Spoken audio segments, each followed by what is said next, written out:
पिछली क्लास में हमने क्लासिकल वेव इक्वेशन को डिराइव किया था। तो क्लासिकल वेव इक्वेशन क्या होती है, इसे साइनोसॉइडल इक्वेशन, वेव इक्वेशन भी कहते हैं।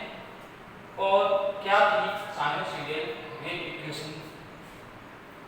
I'm gonna write down what del square psi upon del x square plus del square psi upon del y square plus del square psi upon del z square equal to minus 4 pi square upon lambda square psi। यही होती है क्या sinusoidal wave equation. Sinusoidal wave equation, इस equation को दूसरे तरीके से भी लिखा जा सकता है।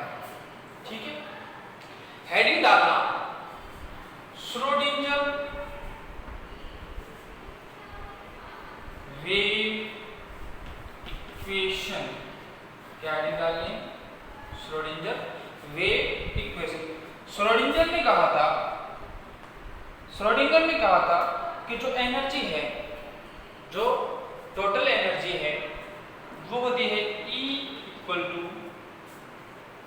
Kinetic energy plus potential energy. यानी श्रोडिंगर ने साइनोसॉइडल वेव इक्वेशन का यूज करके श्रोडिंगर वेव इक्वेशन, अपनी इक्वेशन का डेरिवेशन लिखा था।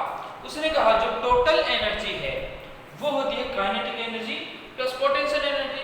तुम जानते हो यदि टोटल एनर्जी को E से रिप्रेजेंट कर रहा हूं और काइनेटिक एनर्जी हाफ mv² लिखूं और पोटेंशियल एनर्जी को कैपिटल V से रिप्रेजेंट कर रहा हूं, ये V क्या है? वेलोसिटी, और ये V क्या है? पोटेंशियल एनर्जी को रिप्रेजेंट कर रही है। Capital V is representing potential energy. तो मैं इसको इक्वेशन नंबर, या तो ऐसा कर दो E माइनस या half mv² equal to E minus V लिख सकते हैं। इसे कहता हूं इक्वेशन नंबर 1। क्या कहता हूं? Equation number 1। हम जानते हैं, क्या जानते हैं? ये तो क्या है? mv² क्या है? Kinetic energy. यदि काइनेटिक एनर्जी को मैंने कहा 2 से डिवाइड करो, m से डिवाइड करो और m से मल्टीप्लाई करो, तो ये क्या हो जाएगा? mv² v² upon m। y वाले ध्यान से देख लें, मैथ वाले इजीली कर सकते हैं चीजों को देख के। ठीक है, ये फिजिकल केमिस्ट्री इसी तरीके से मैथ वालों के लिए इजी और बायो वालों के लिए थोड़ी सी हार्ड होती है, इतनी हार्ड नहीं है। विद बेसिक मैथ आपको थोड़ा सा आइडिया है डिफरेंशियल एंड इंटीग्रेशन का, तो इजीली आपको समझ आ जाती है कि क्या चल रहा है, क्या हो रहा है, कैसे करते हैं। ठीक है, बाकी तो सिंपल मैथमेटिक्स है, इसके अलावा ज़्यादा काम नहीं आती। और जैसे थोड़ा बहुत मैट्रिक्स का यूज है, मैट्रिक्स के सिर्फ बेसिक्स के, मैट्रिक्स के को मल्टीप्लाई कैसे किया जाता है वो चीज़ है ना, जो सारणी है उनका मल्टीप्लिकेशन। तो इसे क्या लिखा जा सकता है? देखो ये हो गया 1/2m p², या मैं लिख सकता हूं p² अपॉन 2m। क्या है? काइनेटिक एनर्जी है। क्या है? काइनेटिक एनर्जी क्या है? या तो मैं हाफ mv² इक्वल टू क्या है? p² upon 2m। But we know what we know, that p is equal to h upon lambda. ये क्या है? डी ब्रोगली रिलेशन है। क्या है? डी ब्रोगली रिलेशन है। अब मैं कहूंगा यदि p की जगह में h अपॉन लैम्डा कर दूं, ये क्या है? p² है। ये क्या है? p² है। क्या है? p² है। p² की जगह क्या लिखूंगा? h² अपॉन लैम्डा स्क्वायर लिख सकता हूं, तो मैं लिखूंगा, देखो इसे इस तरीके से,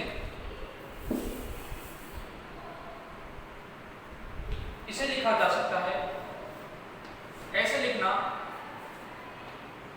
we know that, what we know, lambda equal to h upon p, lambda equal to h upon p, h upon p जैसे ही करोगे, हो सकता है दिख ना रहा हो बोर्ड पर, बाकी चीजें क्लियर है, lambda equal to h upon p ये होता है। तो यहाँ देखो काइनेटिक एनर्जी हो गई, क्या हो गई kinetic energy, 1 upon 2m h square upon lambda square, क्या भाई kinetic energy equal to 1 upon 2m h square upon lambda square. If you put the value of kinetic energy in equation number 1, here is equation number 1, तो मैं लिख सकता हूं, देखो इधर से इरेज कर रहा हूं या लिखा रहने दो, आई थिंक तुम्हें याद हो जाएगा, ठीक है, मैं दोबारा लिख दूंगा। If we put the value of kinetic energy in equation number 1, तो मैं लिखूंगा 1 upon 2m h square upon lambda square equal to क्या है, e माइनस v, क्या है, e minus v। If we consider a measure lambda, value of lambda, then we can write lambda square equal to, देखो ये क्या हो जाएगा, h square upon 2m e minus v, क्या हो जाएगा, e माइनस v। ये क्या है, इक्वेशन नंबर 3।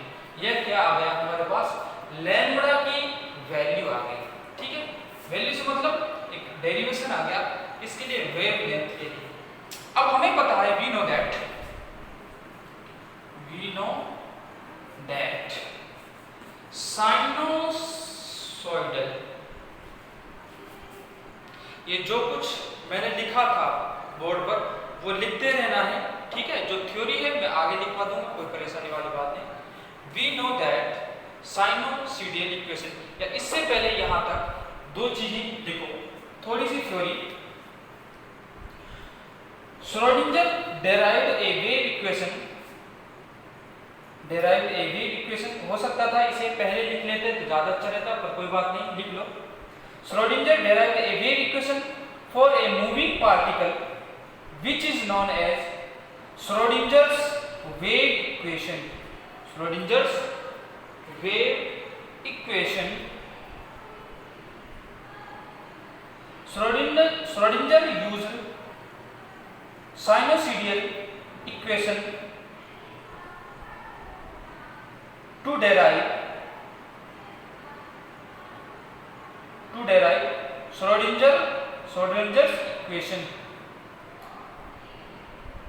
Schrodinger's equation, आगे लिखना, we know that sinusoidal equation is, क्या होती है, del square psi upon del x square plus del square psi upon del y square plus del square psi upon del z square equal to -4 pi square upon lambda square psi. इसको equation number 4 नाम दे दो आसानी के लिए। Now put the value of lambda in equation number 4, या equation कौन सी equation, sinusoidal equation. Now put the value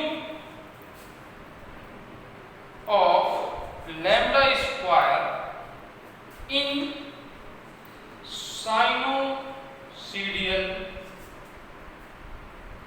sinusoidal equation। यदि इस इक्वेशन में वैल्यू पुट करता हूं तो मेरे पास क्या आता है, देखो del square psi upon del x square plus del square, थोड़ा सा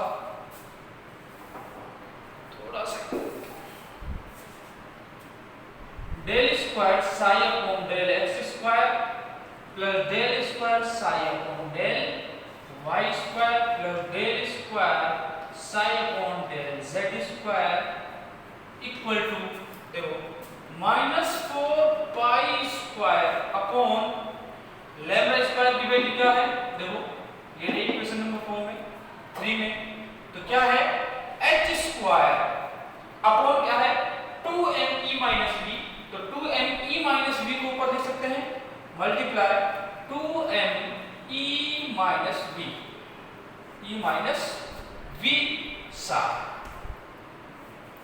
क्या है साई, ठीक है। और देखो सोल्व कर रहा हूं, देखो यहां इसको मल्टीप्लाई कर दो तो क्या हो जाएगा del square psi upon del x square plus del square psi upon del y square, ठीक है, plus del square psi upon del z square equal to 8 minus 8 pi square M E minus V upon H square, क्या है H square Sai, ठीक है। इस equation को इस तरीके से लिखा जा सकता है del square psi upon del x square plus del square psi upon del y square plus del square psi upon del z square plus 8 pi square M E minus V upon H square equal to psi equal to 0। मैंने क्या लिखा इस equation में इस term को इधर ले आया तो क्या बना डेल स्क्वायर साई, ये टर्म तो ऐसी ही रहेगी, plus 8 pi square M E minus V upon H square psi equal to 0। यदि आप इधर देख पा रहे होंगे, देखो थोड़ा सा इधर लिख रहा हूं, जैसे कुछ बच्चों को प्रॉब्लम होती है, मैथ वाले तो फिर भी कर लेते हैं कि del square psi upon del x square plus del square psi upon del y square plus del square psi upon del z square plus 8 pi square M E minus V upon H square psi equal to 0, equal to 0। यहां तक this equation is known as Schrodinger equation. इसी equation को दूसरा तरीका और होता है, लिख सकते हो this equation is known as Schrodinger equation.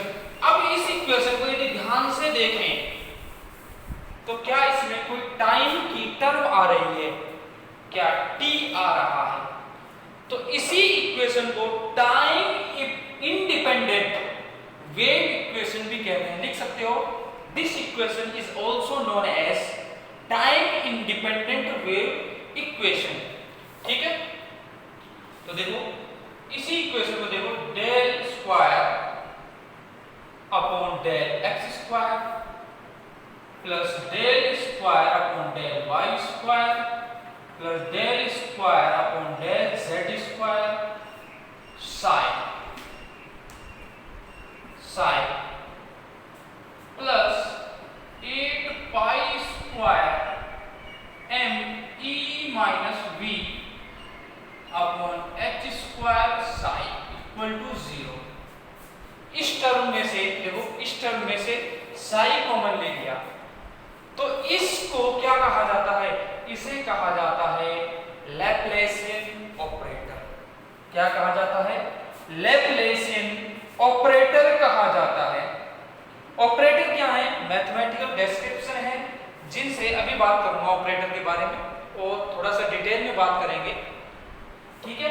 ये क्या है, इसे डेल स्क्वायर और psi plus 8 pi square M E minus V upon H square psi equal to 0। किसको, श्रोडिंगर इक्वेशन को इस तरीके से भी लिखा जा सकता है, इस तरीके से यहां लिख सकते हो where del square equal to किसके, del square upon del x square plus del square upon del y square plus del square upon del z square है, एंड डेल स्क्वायर, इसे भी डेल ही बोला जाता है। क्या बोला जाता है? इसे भी डेल ही बोला जाता है। ये भी क्या है? डेल है। पर ये क्या है? लैप्लेसियन ऑपरेटर है। क्या है? लैप्लेसियन ऑपरेटर है। डेल स्क्वायर या del is known as Laplacian operator. What I said, Laplacian operator. क्या है? Laplacian operator. ये लिखोगे, क्या लिखोगे? Del is Laplacian operator. Operator क्या होता है? मैथमेटिकल डेस्क्रिप्शन है। क्या है? मैथमेटिकल डेस्क्रिप्शन है। Del is Laplacian operator.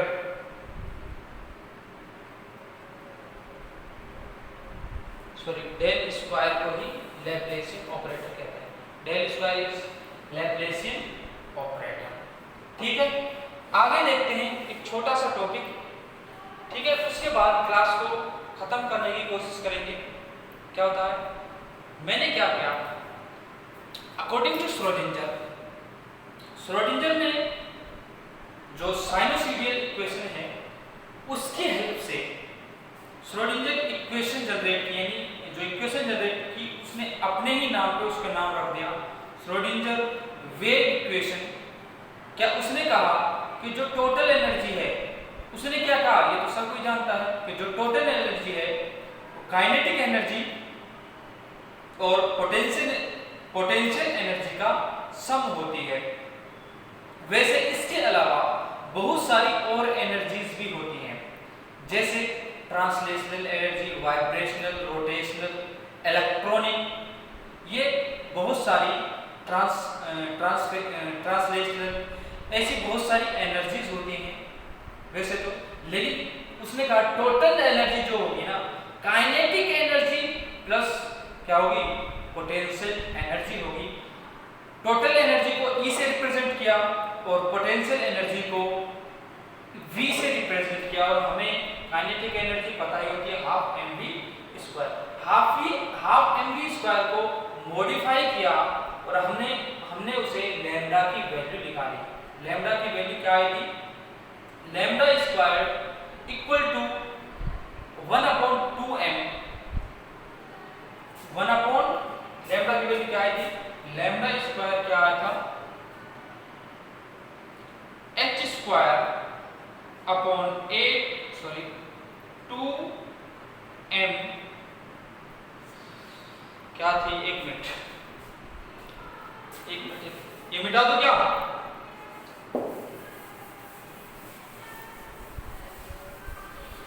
देखो, हमने लैम्डा की वैल्यू निकाली थी। पहले तो हमने काइनेटिक एनर्जी निकाली थी 1/2m p स्क्वायर, है ना। तो हमने कहा था जो p है वो क्या होगा? h/लैम्डा होता है।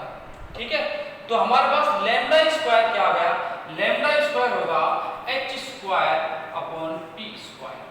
ठीक है, अब p स्क्वायर की वैल्यू यहां रख दो। लैम्डा स्क्वायर की वैल्यू ये है, तो p स्क्वायर की वैल्यू जैसे ही रखोगे, कहां रखोगे?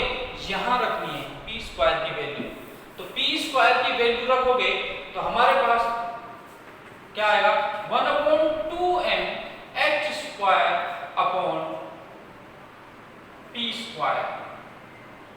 एक h²/λ², सॉरी। तो ये किसकी वैल्यू है? काइनेटिक एनर्जी की वैल्यू है। इस वैल्यू को हमने कहां पुट किया था? जहां हमारे पास इक्वेशन आई थी E - V = ½ mv² या काइनेटिक एनर्जी आई है। तो जब काइनेटिक एनर्जी की वैल्यू लिखोगे तो E - V और काइनेटिक एनर्जी क्या निकाली है, हमने निकाली है 1/2m p square sorry h square upon lambda square. यहां से लैम्डा स्क्वायर की वैल्यू कैलकुलेट की थी, जिसका मान हमने साइनोसॉइडल इक्वेशन में रखा था। तो लैम्डा स्क्वायर क्या आया हमारे पास, लैम्डा स्क्वायर आया h square upon 2m e minus v। ये लैम्डा स्क्वायर की वैल्यू थी। किसकी वैल्यू थी, लैम्डा स्क्वायर की।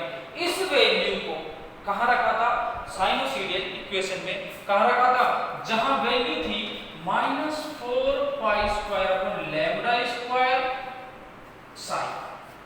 जहां लैम्डा की वैल्यू रखी थी तो हमारे पास क्या बन गया था, -8 square m e minus v बन गया था। तो आगे हेडिंग डालना Hermitian operator sorry Hamiltonian operator. ये क्या है, टाइम इंडिपेंडेंट वेव इक्वेशन है। क्या है, टाइम इंडिपेंडेंट वेव इक्वेशन है। अब लिखना हैमिल्टोनियन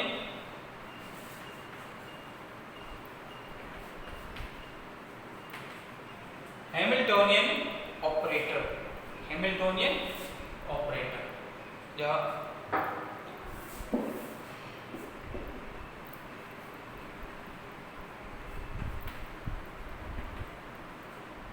हैमिल्टोनियन ऑपरेटर के बारे में बात करेंगे। सिर्फ ये क्या है, प्रोसीजर है, मैथमेटिकल डिस्क्रिप्शन कह सकते हो, ठीक है। प्रोसीजर है जिससे एक फंक्शन को दूसरे फंक्शन में कन्वर्ट किया जाता है। देखो हैमिल्टोनियन ऑपरेटर हमें पता है, अभी हमने देखा, क्या देखा कि जो श्रोडिंगर वेव इक्वेशन है उसको लिखा जा सकता है del square psi plus 8 square m e minus v upon h square. यही थी, ये क्या थी, ये श्रोडिंगर वेव इक्वेशन थी।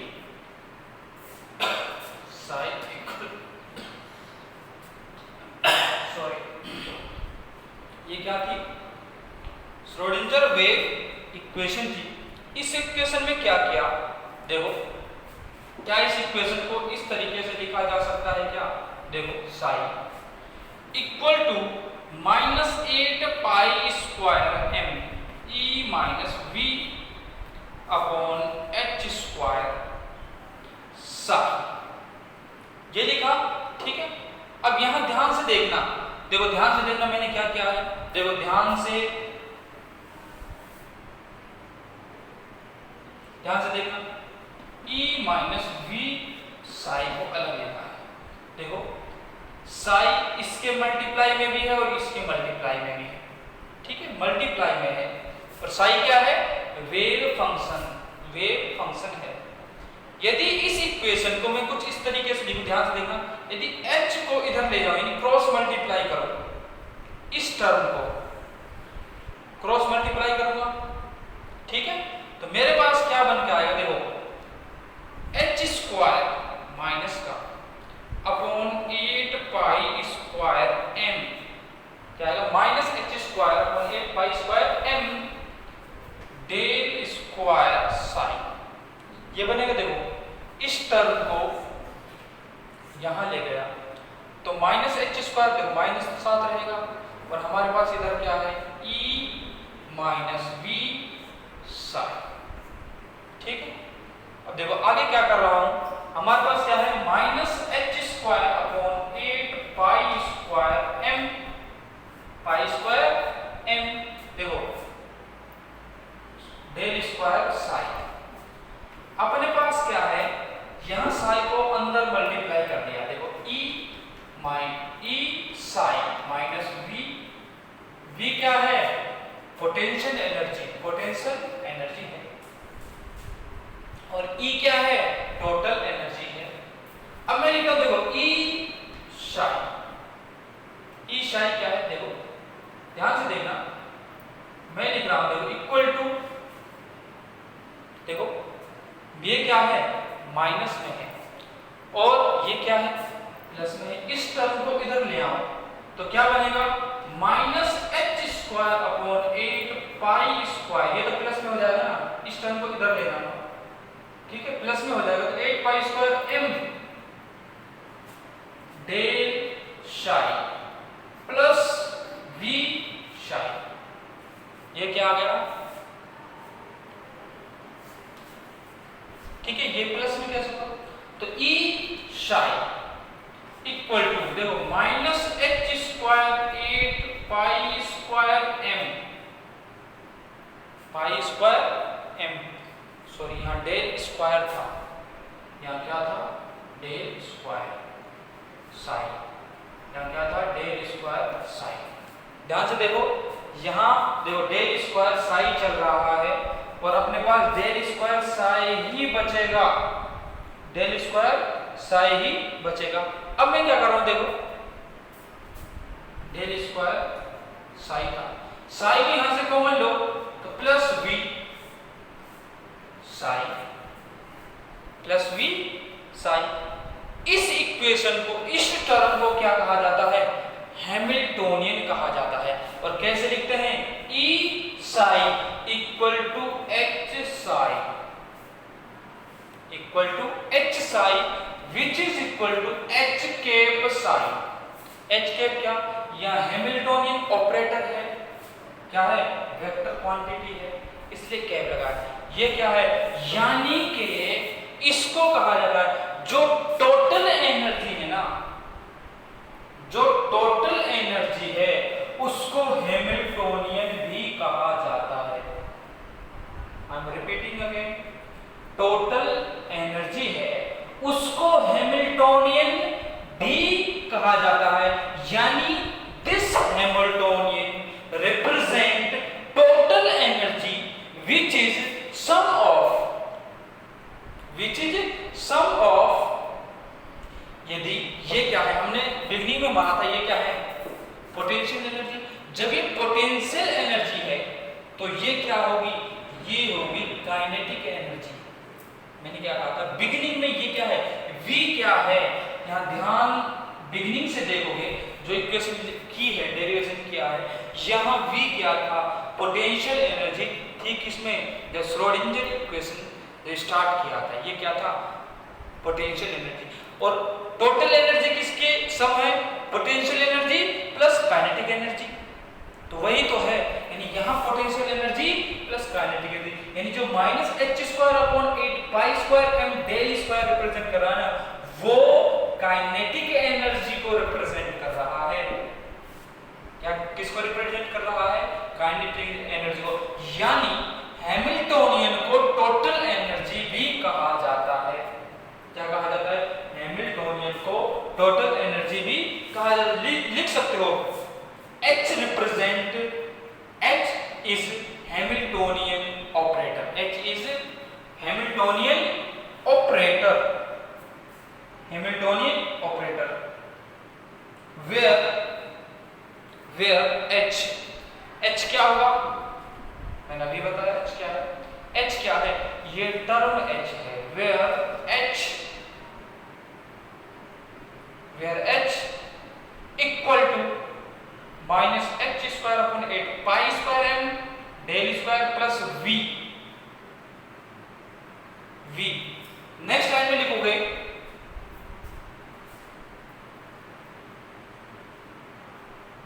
नेक्स्ट लाइन में Hamiltonian,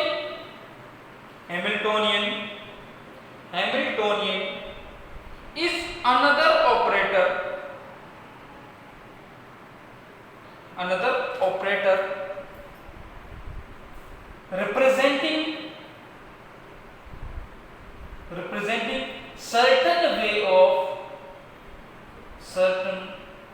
way of expressing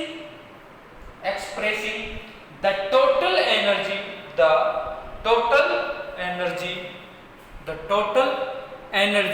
of system, total energy of system. अब बात कर लेता हूं थोड़ा सा ऑपरेटर के बारे में, कि ऑपरेटर क्या चीज है। लिखवाऊंगा, थोड़ा सा समझ लो, नेक्स्ट क्लास में और डिस्कस कर लेते हैं, कर लेंगे डिटेल में, है ना, थोड़ा सा ऑपरेटर के बारे में। तो ऑपरेटर क्या है? ऑपरेटर एक प्रोसीजर है। क्या है? ऑपरेटर एक प्रोसीजर है या मैं कहूं इंस्ट्रक्शन है। क्या है? इंस्ट्रक्शन है जिसको किसी फंक्शन पर अप्लाई किया जाता है, जिसे किसी फंक्शन पर अप्लाई किया जाता है और एक न्यू फंक्शन मिलता है। जैसे क्या मैंने कहा ऑपरेटर, ठीक है, ये किसी फंक्शन पर अप्लाई हो रहा है,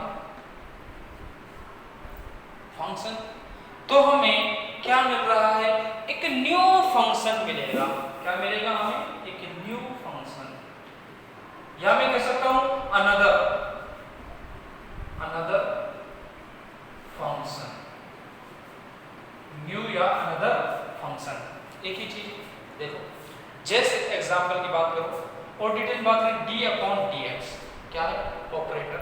यदि इसे x² पर अप्लाई किया जाए तो हमें क्या मिलेगा? 2x मिलेगा, ये तो मिलेगा, ठीक है। जैसे अंडर रूट क्या है? जैसे 25 पर या 2 पर भी, 1 पर भी, ठीक है, जैसे 2 पर अप्लाई किया तो एक हमें न्यू वैल्यू या न्यू फंक्शन, कोई नया कुछ मिलेगा। किसी एक चीज पर अप्लाई किया तो हमें कोई दूसरी चीज मिलेगी। तो न्यू फंक्शन एक फंक्शन को दूसरे फंक्शन में क्या करता है? कन्वर्ट करता है। जो कन्वर्ट करने का काम कर रहा है ना, जो ऑपरेट कर रहा है, जो इंस्ट्रक्शन दे रहा है, वो क्या है? ऑपरेटर है। वो क्या है? ऑपरेटर है। तो मैंने क्या कहा? Operator is a mathematical instruction. लिख लेना आपकी क्लास में, mathematical instruction which is applied on a function, जो अप्लाई होता है, which give another function, that is known as operator। Simple definition लिख सकते हो, नेक्स्ट क्लास में और बात करेंगे, थोड़ा सा फिर बताऊंगा, ठीक है। और अब थोड़ा सा चीजें मैथ बायो वालों के लिए फिर भी चीजें कॉम्प्लिकेटेड हैं, फिजिकल केमिस्ट्री में, लेकिन ट्राई करना, ऐसा नहीं है समझ नहीं आएगा, है ना। तो मिलते हैं नेक्स्ट क्लास में।